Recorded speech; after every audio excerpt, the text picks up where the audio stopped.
जय माता दी। ईश्वर जब देता है तो छप्पर फाड़ के देता है, और जब लेता है तो ब्याज भी नहीं छोड़ता है। ये कहावत आपने सुनी होगी। मैं ये इसलिए कह रहा हूँ कि एक ऐसी कुंडली मेरे हाथ में लगी है, इतनी योग कारक कुंडली है जिसमें एक नहीं दो दो पंचपुरुष राजयोग बनते हैं। सब मिला के कहूँ तो 3 से 4 राजयोग एक ही कुंडली में मिल जाए, आप इससे बेहतर क्या कहेंगे। जबकि जब कुंडली को देखा जाए तो इस कुंडली में राहु केतु और मंगल की पोजीशन इतनी विपरीत बनी है कि कोई भी कहेगा कि ये व्यक्ति का तो भविष्य एकदम नेगेटिव है, कुछ हो ही नहीं सकता है, बहुत स्ट्रेस दिख रहा है। लेकिन दूसरे ही पल जैसे ही मैं देखता हूँ कि सबकी सुरक्षा ईश्वर ने कर दी है, मतलब नेगेटिविटी में भी पॉजिटिविटी, कीचड़ में कमल खिलने वाली कुंडली है ये। आप खुद ध्यान से देखिए। सूर्य का ग्रहण नीच के केतु ने किया, राहु पराक्रम भाव में बैठा है, मंगल ठीक सामने लाभ भाव में बैठा है जो कि पराक्रम का भी कारक है। लेकिन बुध है रोचक योग 10वें भाव में। 10वें भाव को कोई भी पाप ग्रह गलती से छू भी नहीं पाया है।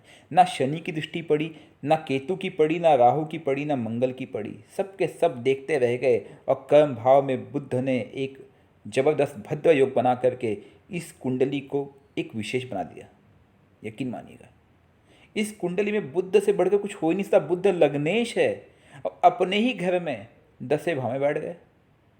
हालांकि बुद्ध यहाँ कमज़ोर है, क्योंकि बुद्ध 1 डिग्री के है। अगर ये बुद्ध को बल दे दिया जाए, मैं यकीन नहीं मानूंगे कि यह व्यक्ति बहुत आगे जाएगा। मैंने इनको पन्ना धारण करने की सलाह दी है। मैं आपको सलाह दूंगा कि आप क्लैरा जेमस्टोन का पन्ना धारण कर सकते हैं, जो कि लैब सर्टिफाइड है। उसका लिंक मैं नीचे डिस्क्रिप्शन में दे दूंगा, आप देख लेना अपने हिसाब से। डिस्क्रिप्शन में देख लूँगा, आपको चाहे तो आप वहाँ से बाय करना, अगर आप चाहे तो किसी सोनार से बाय कर सकते हो। लेकिन पन्ना आपके लिए बहुत आवश्यक है, अति आवश्यक है। आप पन्ना धारण कर लें, ठीक है। नंबर 1।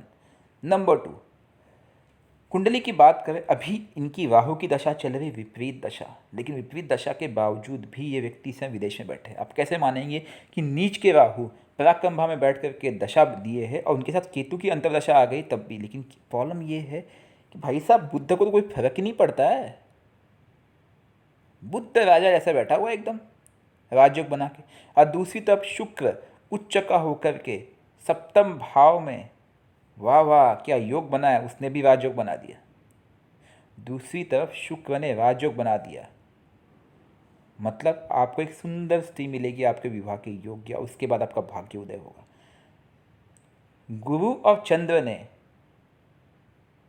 क्या बनाया, गजकेसरी योग लग्न में बना दिया, मतलब केंद्र में 3 राजयोग, उसमें से 2 पंचपुरुष राजयोग, पंच महापुरुष योग। क्या कहेंगे आप इस कुंडली को? किसी राजा की कुंडली नहीं दिखती आपको? लेकिन उसको खींचने के लिए भी राहु केतु ने अपना काम कर दिया है। क्या करना चाहिए इनको? इनको राहु केतु को दान देना होगा, और बुद्ध को जितना मजबूत कर सके करें। मैं सीरियसली कह रहा हूँ, इनके सामने कोई टिकेगा नहीं, कोई नहीं टिकेगा। ये बहुत उच्च पद पे जाने वाली कुंडली है। व्यक्ति अगर सैकड़ों करोड़ रुपए भी कमा ले तो मुझे आश्चर्य नहीं होगा। किसी उच्च पद पे बैठ जाए तब भी मुझे कोई आश्चर्य नहीं होगा। लेकिन जब इनकी दशा आएगी तब, विवाह के बाद इनका भाग्योदय निश्चित है, 100% है। इस कुंडली को देखें तो अब इनका विवाह नहीं हुआ है, मैं अभी भी कहूँगा आप जल्दी से जल्दी विवाह करो, लेकिन इस साल नहीं, क्योंकि राहु में केतु की अंतर है। 2023 फरवरी के बाद आप विवाह कर लो, बस आपका भाग्य उदय हो जाएगा। बुद्ध भद्र योग बना रहा है, शुक्र मालव्य योग बना रहा है, और चंद्र और गुरु गजकेसरी योग बना रहा है। आपका पूरा जीवन परदेश में ही जाने वाला है, बहुत आगे जाने वाले हो आप, बहुत पैसा कमाओगे, बहुत सक्सेस है, इसमें कोई शक नहीं है। जबकि 3 नीच के ग्रह स्टिल 3 नीच के ग्रह बैठे हैं, उसमें दोनों राहु केतु भी है, भाग्य भाव में बैठे हैं, लेकिन स्टिल 3 राजयोग है। कोई कहाँ तक रोकेगा इस व्यक्ति को? शिव मंदिर हो तो आप शिव पूजा करें, शिव जी के शरण में जाए। बुद्ध का मंत्र जाप करें, ओम बूम बुद्धाय नमः।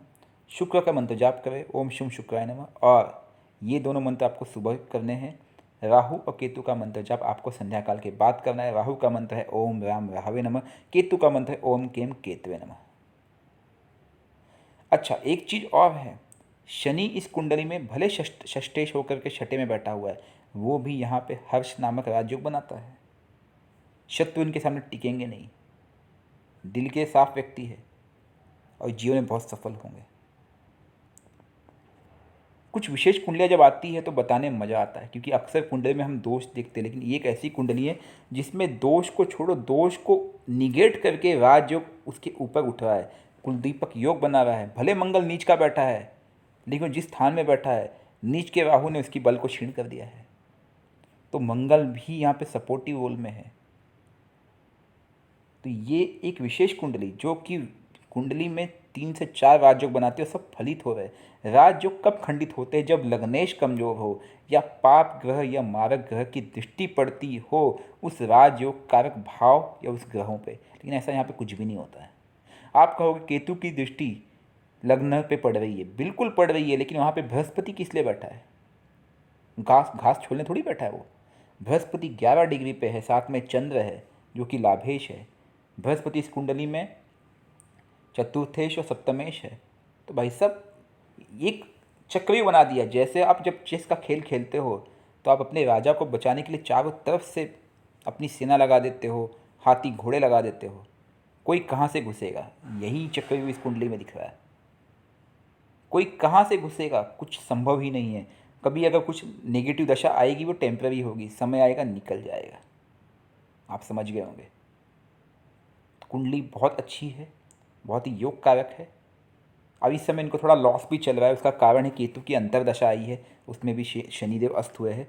लेकिन क्योंकि शनि यहाँ पे शत्रु का हनन करने वाला है, 24 तारीख के बाद वापस शत्रु की प्रबलता कम होगी, लेकिन नौकरी में थोड़ी हानि बन सकती है। But that is the secondary story.